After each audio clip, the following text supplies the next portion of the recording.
Hi everyone, my name is Julia. I'm here speaking on behalf of Bomper Studio. I'm a 3D artist there and also a production coordinator. And yeah, we're based in South Wales. We specialise in 3D visualisation. For the longest time we're specialising in still images, but we've kind of branched more into animation now. But yeah, we work with a variety of clients from all kinds of industries. But it's probably better for me to actually show you a show reel instead of trying to describe with words something that's very visual. So let's watch that for a second.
So that's us.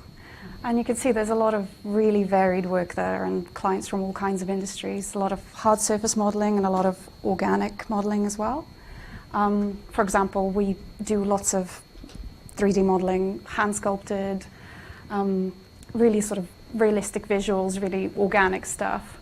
And then we also work on projects like this, which are the ones that usually start with CAD. So anything that's showing off a product's USP usually starts with CAD. And that's about a quarter of our work in general. And what we've been finding is that when clients come to us with CAD already available, there's this unspoken assumption that the work's going to fly through a lot quicker. The majority of the work is already done, we just have to slap some nice materials on it and it's a job done, which sometimes is the case, but I think as everyone in this room knows, working with CAD is not as simple as that.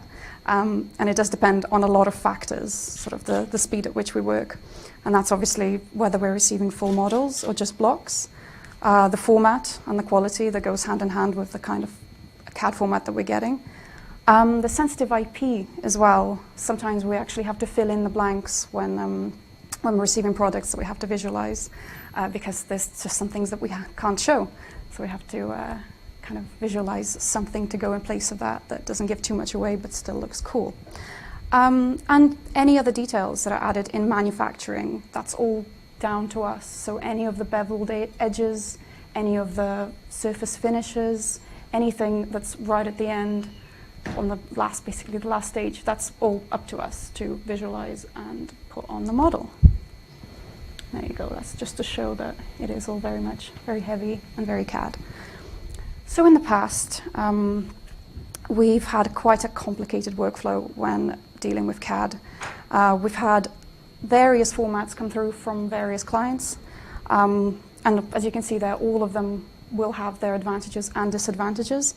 And more often than not, we'd actually have to jump around from software to software to get something that we're able to work with in Cinema 4D. And Cinema 4D is our software of choice for modeling, animating, lighting, rendering, so it has to work in there for us, otherwise we're not going to be able to use it, we're not going to be able to do our jobs. And if we were really lucky, and we were lucky to persuade our client to send us STEP files or IGS, we could mainly work in MOI, and that was good. That was like the easiest kind of scenario. If we were really unlucky, we'd get OBJ and FBX file formats, which means that there's little to no control over geometry, and we're kind of stuck with what we've been given. But that's okay for less complex models. If we have to visualize something that doesn't have a lot of detail in it and it's a FBX or an OBJ format, that's fine, but we can work with it. But not all of our projects are simple. And it makes things really difficult when we're working on complex assemblies, for example, Volvo buses. So for things like this, we were receiving CAD from our client, and it was taking roughly 3 hours to just open. And this is before we even know what kind of model we're getting. We don't know whether it's the right bus. We don't know if it's the right part. We don't really know what we're getting because we're working with marketing teams most of the time. So they don't really know what they're sending us either. It's kind of we hope for the best. So once we finally got this model open, we realized that, for example, it's wrong. We have to send a screenshot, send it back, and we're still not producing anything. We've just opened the file. And that takes a lot of our production time away from us. So in the end, we actually ended up modeling these from scratch because it was easier than having to deal with CAD. Kind of just, gave up on CAD altogether. The only thing that we did keep actually was the wheels and the chassis. So that's entirely CAD that we could work with. But the rest was hand modeled because, crazily enough, that was faster and easier. And this is a quick example of why it was quicker and easier. This was a particularly hellish model, but there were so many different components. So every single detail was accounted for. Every single light bulb, every single screw on every single part of this bus was in the model. None of it was labeled. Obviously, it wouldn't be. Why would it? But when you're working on it, it's painful. And this was actually later on when materials got added, but they wouldn't even have materials on it, so you wouldn't really know what's what. We'd have a little bit of photography to work with as well for like colors and stuff, but when people send us photography, it's usually some pretty angles of the bus. It's never really the details. So it was hell. It's pure hell. And the model was so dense that you couldn't even work in cinema in the actual software with it. It would be really laggy, it would take ages, be prone to crashes. And it was tough. It was really tough. So the whole point of CAD being sort of really time-saving for us, and clients expecting faster turnarounds when they give us CAD, it wasn't really working. And we have to keep reminding ourselves that we are actually 3D artists, so we specialize in lighting, texturing, rendering, animation, simulation, you name it. All of that's all the stuff that we want to focus on and we're passionate about. And making CAD as visually appealing as possible. So we're not product designers or engineers. We have mad respect for these people because how on earth they know all that crazy, complicated stuff, we don't know.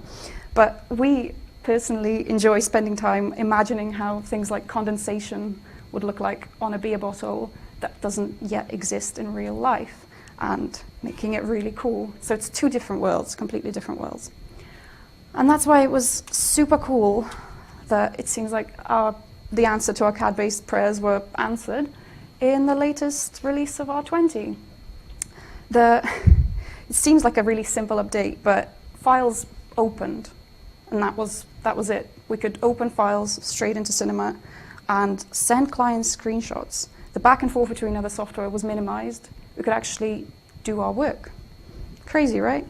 Also just start testing out ideas really soon instead of waiting for things to open and load and work on look development. And another cool thing as well that helped us in particular was that we actually could choose, whilst importing the CAD into Cinema, how detailed our mesh should be, which is amazing for animation, because like I said earlier, we do more animation now than just still images for packaging and advertising. So when blocking out animation, you don't want really dense models. You don't want to spend ages rendering a first pass of something that the client might poo-poo out of the door. So on the left, you see there, that was the model that we imported that was really, really low res and was easily placed into a scene, easily laid out and blocked and animated, sent out to client, got client sign off eventually. And on the right, you see the model that was actually imported at a later time with all the full resolution. And yeah, that took a lot longer, but it was the final thing, so it was fine.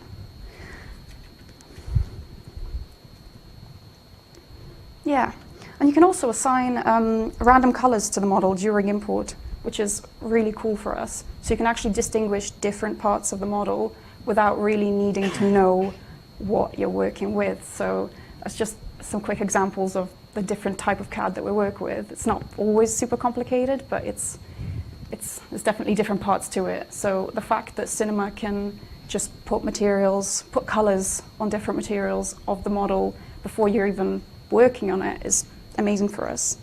Yeah, and it saves us a hell of a lot of time. And I suppose it'd be good to talk through a little case study of a project that we worked on a few years ago that was Mother Care, the Innocence range, where we had to work on a lot of visuals, about 30 plus visuals for packaging that were needed before the product was actually manufactured. The actual project was 18 months behind, so it was really important for us to get the visuals so that when the products landed in the UK, they could be put into boxes with visuals on and sent straight to stores. I mean, it's not the most unusual way of working, and it does happen, but it put a lot of stress on our studio because time was limited, so we're working against the clock. So we were working hand in hand with Chinese manufacturers on this project who supplied us with all of the CAD and all of the material samples for finishes, colors, etc. But these 30 products had to be in different combinations. Well, I've skipped ahead now. So we're really working against the clock and, thinking forward now to the kind of what we're able to do in R20 is, well, it's really cool. It gets us working a lot faster. And this, I suppose, is just a quick example of how cool CAD can be when everything is working and, when it's playing ball. This is something my fellow colleague, 3D artist at Bomper, has created just to show how we can work with a piece of CAD. It's part of an e-bike. It's part of the rear wheel hub. And this is how we import it into Cinema, and how it's not real time, so it's not this quick, but it's definitely quick. And how fast we can start exploring ideas, creating cool visuals, and just, doing what we do best and really enjoy. And also, the sad part about this video is that the coolest part of this CAD is inside of the hub, but unfortunately, due to IP and stuff, we weren't able to show it. So we had to do what we could with the outside. But I reckon the end result turns out pretty cool.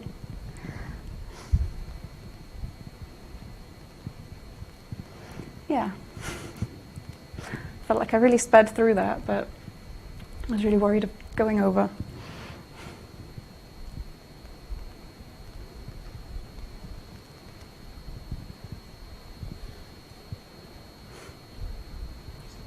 Oh yeah, another thing to mention is that we use Octane as our main renderer, which is GPU-based and real-time, so that's why you're able to see results so quickly on the screen, and just shows how we explore things.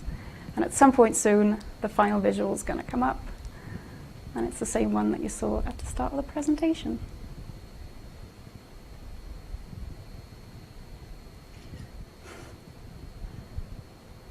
There we go.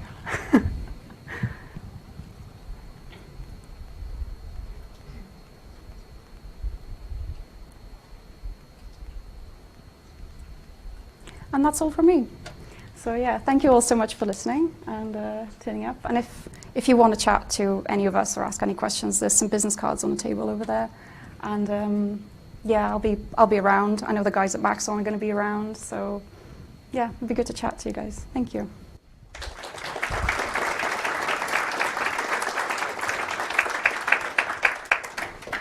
So does anybody have any questions or comments, or anybody got any horrifically large CAD data part anecdotes? Anybody dealing with particular? Oh, Greg's got a.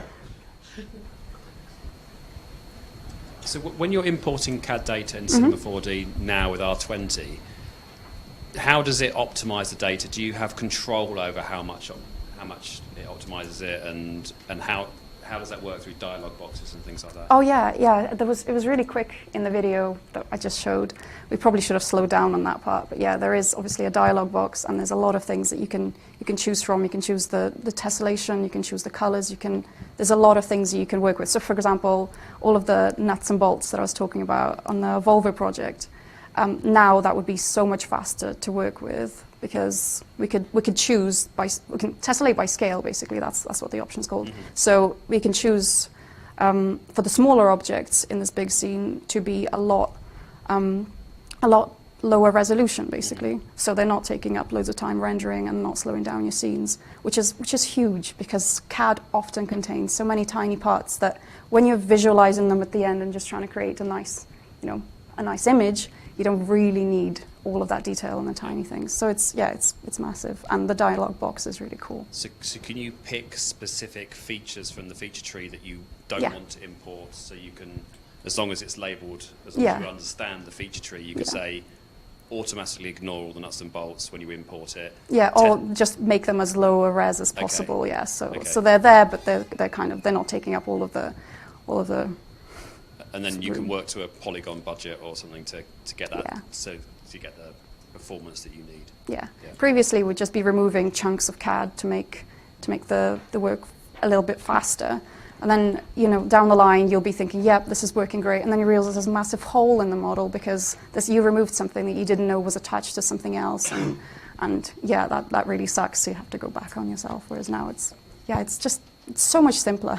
So would it make, I mean, you gave the example of a model there that took 3 hours to open. Yeah. Would it make the initial import of that model a lot faster, yes, a lot faster. So that's the first, so rather than opening that CAD model directly, you would put it through R20 and it would simplify as your first open.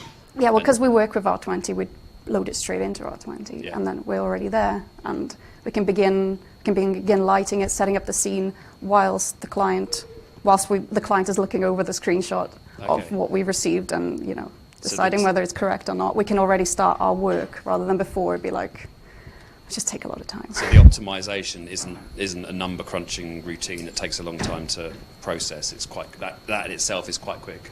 Yeah. Well, it's quicker than it used to be in a lot of other software. Okay. Yeah. Thank you. So anybody else? Yeah, we've got a question.